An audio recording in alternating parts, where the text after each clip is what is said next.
மாண்புமிகு பேரவைத் தலைவர்களே, இதெல்லாம் தெரிஞ்சுதான் தேர்தல் அறிக்கை தயார் பண்ணணும். ஆர்பிஐ நீங்கள் பணம் இப்போ தள்ளுபடி சொல்கிற 6000 கோடியை 3 மாதத்தை நீங்கள் கட்டி ஆகணும். திரும்பி ஆர்பிஐ கட்டி ஆகணும்.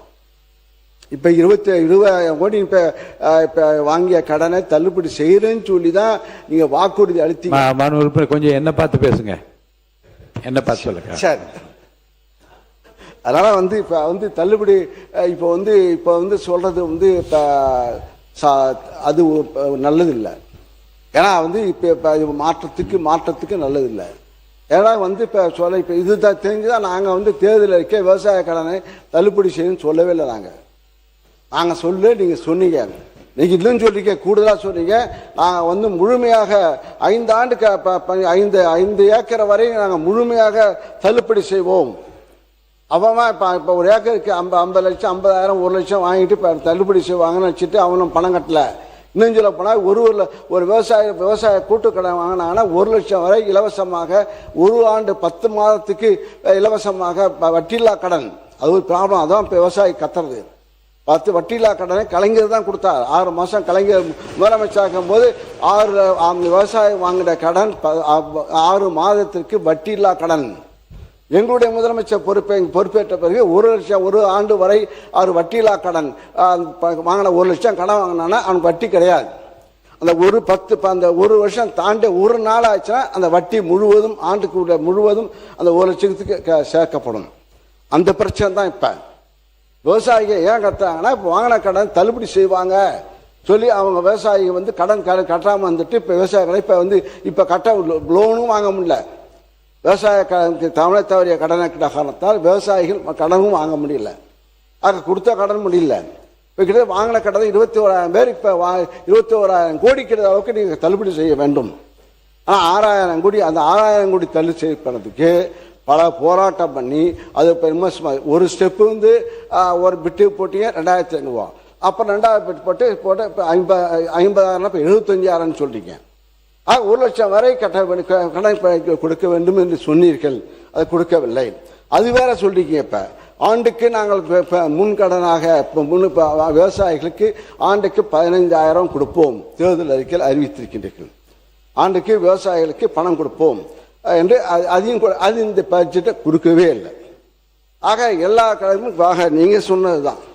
ஆக இதையெல்லாம் இப்போ என்னுடைய முதலமைச்சர் பொறுப்பேற்ற பிறகு அவர் மகளிர் உரிமை தொகை கிட்டத்தட்ட 1,31,00,000 நாங்கள் சொன்ன தேர்தல் அறிக்கை நாங்கள் சொன்னால் 1,31,00,000 பெண்களுக்கு மாதம் 1,000 ரூபாய் கொடுத்தோம், தொடர்ச்சியாக கொடுத்து கொண்டிருக்கின்றோம். அது நீங்கள் சொன்ன பிறகு அது கொடுக்கின்றீர்கள்.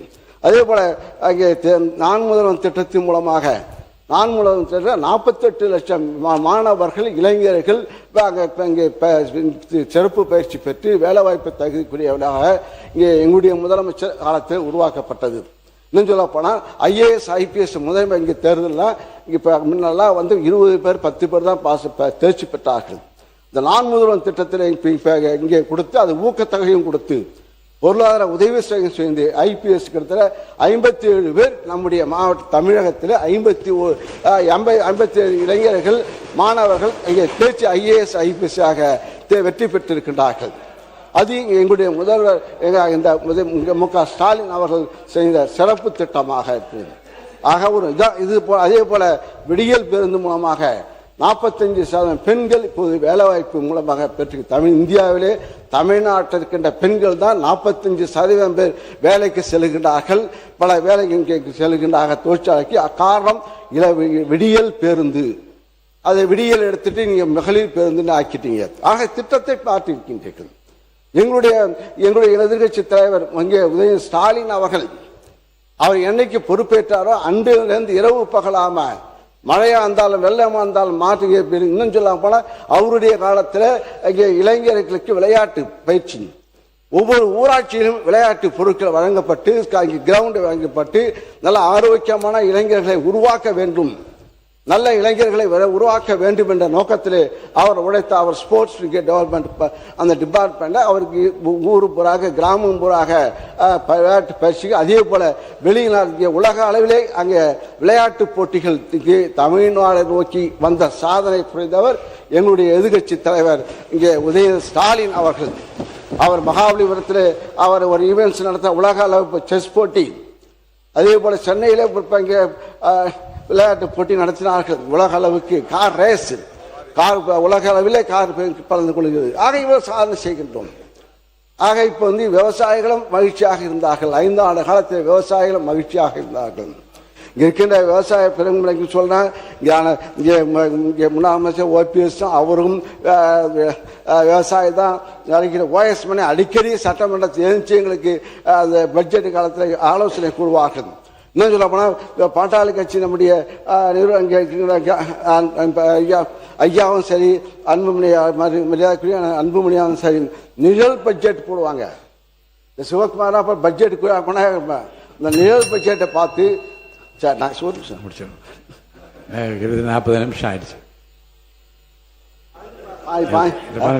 நிழல் பட்ஜெட் போடுவாங்க. அதையெல்லாம் நாங்கள் வாங்கி அதில் உள்ள கருத்துக்களை நாங்கள் கேட்டு கேட்டு இங்கே இருக்கின்ற உங்கள் ஆட்சிக்கு முட்டு கொடுக்கின்ற தலைவர்கள்லாம் இப்போ இங்கே உங்களை பற்றி பேசுகின்றார்கள். அப்பா எங்களெல்லாம் பேச தூக்கி ராஜேஷ் அவர் கருத்துக்கு பாராட்டுவார். ராஜேஷ் எங்களை பாராட்டுவார் வேளாண் பட்ஜெட்டில். அதே சிவகுமாரை பாராட்டுவார், ராமச்சந்திரன் பாராட்டுவார், இங்கே கம்யூனிஸ்ட் மாரிமுத்து, அதே போல நாகை கேவல மாலிக்கு பேசுவார், பாராட்டு பேசுவார்கள். அண்ணன் செங்கோட்டை தான் பேசல. உறுப்பினர் இந்த முட்டு கொடுத்த வார்த்தையை மட்டும் நான் அவைக்குள் நினைக்கிறேன். ஏன்னா வாழைக்கு நாங்கள் ஒரு திட்டம் சேர்த்துருக்கீங்க, வாழைக்கு முட்டு கொடுக்க திட்டம் நாங்கள் கொடுத்தோம். அதுக்கு வாழைக்கு முட்டு கொடுக்க திட்டம் எங்களுக்கு நாங்கள் போடல. அது அந்த இப்போ அந்த திட்டத்தை அறிவிச்சிருக்கீங்க, ஹார்டிகல்ச்சர் டிபார்ட்மெண்ட்டில் கொடுக்குற திட்டம். அதுபோல் இந்த ஆட்சிக்கும் முட்டு கொடுத்துக்கிறார்கள். சொல்லக்கூடாது, திரும்பி சொல்ல போனா அந்த வார்த்தை வேணாம். வேற வார்த்தை உங்களுக்கு தெரிந்தால் வேறு வார்த்தை தெரிந்தால் வேறு வார்த்தை சொல்லுங்க. நீங்க சார் அறநிலையத்துறை அமைச்சர் சார், மாண்புமிகு பேரவைத் தலைவர் அவர்களே, மாண்புமிகு உறுப்பினர் அவர்கள் எவ்வளவு அழகாக ஒரு திரைக்கதையை தயார் பண்ணுவாருன்னு நான் இன்னைக்கு தான் தெரிஞ்சுக்கிட்டேன். அழகான திரைக்கதையெல்லாம் பேசிக்கிட்டு இருந்தார். அதுவும் விவசாயிகள் மகிழ்ச்சியாக வாழ்ந்தார்கள் 5 ஆண்டுகள்ல போற போக்குல ஒரு திரைக்கதை வசனம் ஒன்று சொன்னாரு. போன ஆட்சியிலாம் நீங்க பாத்தீங்கன்னா பல இடங்கள்ல விவசாயிகள் 309 கோடிக்கு நீங்க நெல் சேமிப்பு கிடங்குகள் அமைப்பீங்கன்னு சொன்னீங்களே, என்ன ஆச்சுன்னு பல இடங்கள்ல கேட்டுக்கிட்டு இருந்தாங்க. தஞ்சாவூர்லயே அண்ணங்கிட்ட எல்லாம் கேட்டிருப்பாங்கன்னு நினைக்கிறேன். அப்ப அதெல்லாம் என்ன ஆச்சுன்றதை பத்தி சொல்லுங்க. வாகன போக்குவரத்து இருக்கு பாத்தீங்களா, அந்த கொள்முதல் செய்துவிட்டு வாகன போக்குவரத்து செய்யக்கூடிய பல்வேறு முறைகேடுகள் நடந்ததாக விவசாயிகள் எல்லாம் போராட்டம் பண்ணாங்க. அதெல்லாம் அண்ணன் கண்ணுக்கு வரவே இல்லையா என்னன்னு தெரியல. கரும்புக்கு ஒரு விலை நிர்ணயம் செய்துவிட்டு, கரும்புக்கு ஒரு விலை நிர்ணயம் அரசாங்கம் செஞ்சா அந்த விலைக்கு கீழே இன்னொரு விலையை அதிகாரிகள் நிர்ணயம் செய்து கருது கொள்முதல் செய்ததாகலாம் அன்னைக்கு விவசாயிகள் போராடினாங்க, பிரச்சனை பண்ணாங்க.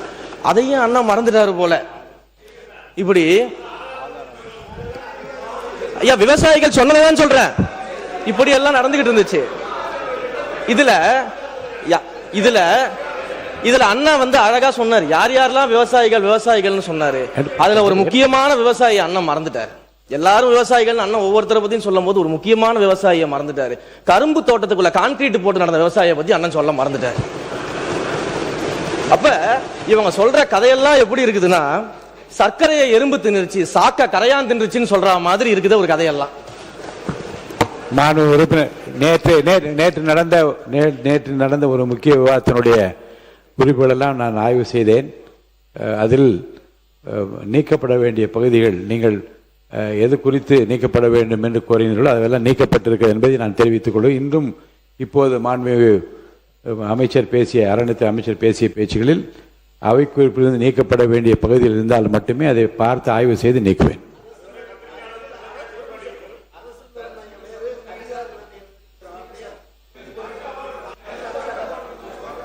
சொல்லுங்க உறுப்பினர் சக்கரபாணி. சரி அண்ணா ஒரு எடுத்துறேன், பார்க்கறேன், கண்டிப்பா பார்த்துறேன். மாண்புமிகு பேரவைத் தலைவர் அவர்களே, மாண்புமிகு இந்து சமய அறநிலையத்துறை அமைச்சர்கள் சென்ற ஆட்சியிலே நெல் சேமிப்பு கிடங்கு எங்கும் கட்டவில்லை என்று ஒரு தவறான தகவலை சபையிலே பதிவு செய்தார். நான் அவருக்கு சொல்லிக் கொள்வது, திராவிட முன்னேற்ற கழகத்தின் தலைவர் அன்றைய முதலமைச்சர் மாண்புமிகு அண்ணன் தளபதி அவர்கள் ஒரு நெல்மணி கூட மலையில் நனையக்கூடாது என்பதை உணர்ந்து அவர் பலமுறை சொல்லியிருக்கார். ஒரு முறை தொலைக்காட்சியிலே நெல்களெல்லாம் நலைவதை பார்த்துவிட்டு என்னையும் அன்றைக்கு வேளாண் உழவு நலத்துறை அமைச்சர் அவர்களையும் உடனே இல்லத்திற்கு வர சொல்லி, இனிமேல் தமிழ்நாட்டிலே எங்கேயும் நெல் நலையக்கூடாது, நாளைக்கே தலைமைச் செயலாளரை அழைத்து தமிழ்நாடு முழுவதும் இருக்கின்ற மாவட்ட ஆட்சித்தலைவரோடு ஆய்வுக் கூட்டத்தை நடத்துங்கள் என்று சொல்லி, அதன் அடிப்படையிலே திராவிட முன்னேற்ற கழக ஆட்சிக்கு வந்த பின்பு 18 மாவட்டங்களில் சுமார் 54 இடங்களில் 7.33 லட்சம் மெட்ரிக் டன், சுமார் 383 நவீன சேமிப்பு தளங்கள், சுமார் 825 கோடி 79 லட்சம் ரூபாயில அமைக்கப்பட்டு அதில் 331 கோடி அளவிலே 4.03 லட்சம் மெட்ரிக் டன் கொள்ளளவு கொண்ட 253 சேமிப்பு தளங்கள் அன்றைய முதலமைச்சர் அவர்களால் திறந்து பயன்பாட்டுக்கு கொண்டு வரப்பட்டது. அதோட மீதமுள்ள 3.30 லட்சம்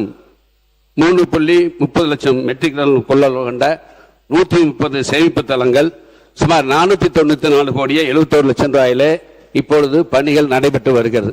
அதை விரைவில் முதலமைச்சர்கள் திறந்து வைக்க இருக்கிறார்கள். எனவே திராவிட முன்னேற்ற கழக ஆட்சியிலே நெல் சேமிப்பு தளங்கள் நிறைய கட்டப்பட்டிருக்கிறது.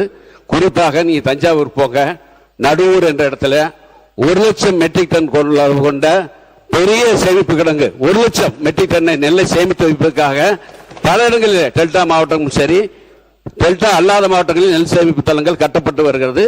சென்ற வேளாண் உழவு நலத்துறை மானிய கோரிக்கையில எந்தெந்த இத்தனை கோடி ரூபாய், சுமார் 394 கோடி ரூபாய் நெல் சேமிப்பு தளங்கள் கட்டப்படும், அதற்காக நிதி ஒதுக்கப்படும் என்று எந்தெந்த மாவட்டங்களில் எந்தெந்த இடங்களில் கட்டப்படும் என்று அறிவிக்கப்பட்டிருக்கிறது.